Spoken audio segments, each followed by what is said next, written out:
background on this project, this is a 14-unit building. It's a mixed-use building. As you can see, there's going to be commercial in the corner, and then 13 apartments. So 10 apartments are really small one-bedroom apartments.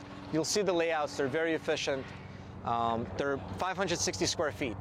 So think about it this way. This whole building is 10,000 square feet.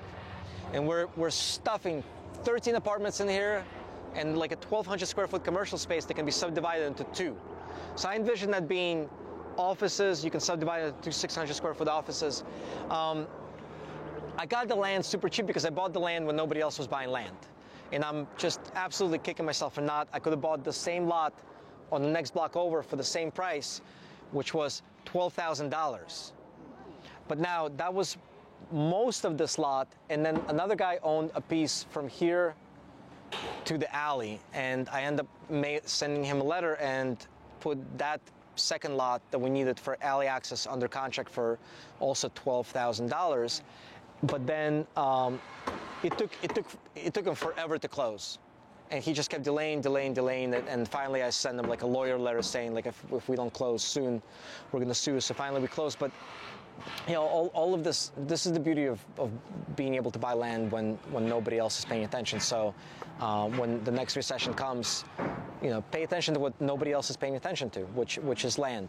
But there is 10 one-bedroom apartments here, a 2-bedroom unit over there, I'll show you guys where, and then 2 1-bedroom townhomes, which are going to be pretty cool because it's going to be kitchen, living room, and then bedroom, like a bedroom suite above it.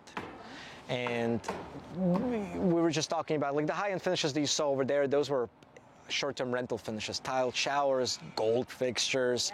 We're not going to go to that degree here, but if you saw our 6-unit building that we toured this summer, it's going to have similar finishes: granite countertops, stainless steel appliances, you know, nice light fixtures.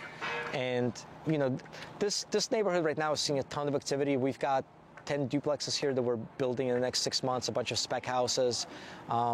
There's a lot of movement in this area. So this for me is a long-term play, right? The new construction is so expensive right now, like nobody's making a killing on this stuff.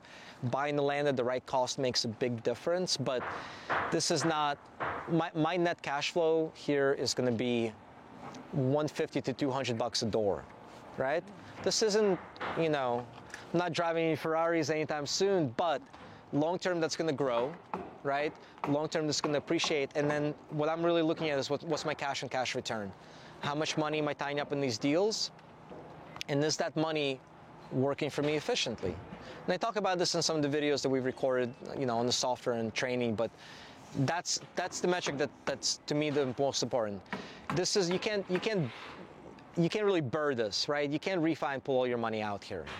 I could probably pull a big chunk of it out because my land was so cheap, but I'm leaving money tied up, and so I'm looking at what's my cash and cash return year one. If I'm making 10-12% cash and cash return clean year one, it's a winner. It's only going to grow from there, right? Rents are going to grow even if they grow with inflation, even if they grow at the same rate as your operating expenses, because your operating expenses are lower. You're going to see this happening, right? 2% growth on $100 and 2% growth on $40. You're going to see this. And over time, your cash flow is going to grow. You add to that depreciation, appreciation, amortization. I'm financing this with a local community bank, and then my plan is to, once it's stabilized, to refi out with a Fannie Mae 30-year non-recourse loan, right?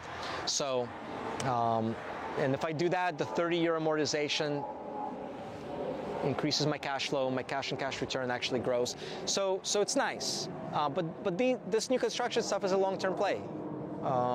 We're building new construction houses, and we have huge margins on those houses right now. But on rentals, especially in an area where you're not getting exorbitant rents right now, you're really, your play is it's a 5 or 10 year play, if that makes sense. And now we have more hard hats. No lawsuits today, right? No lawsuits. That's right. Grab a hard hat.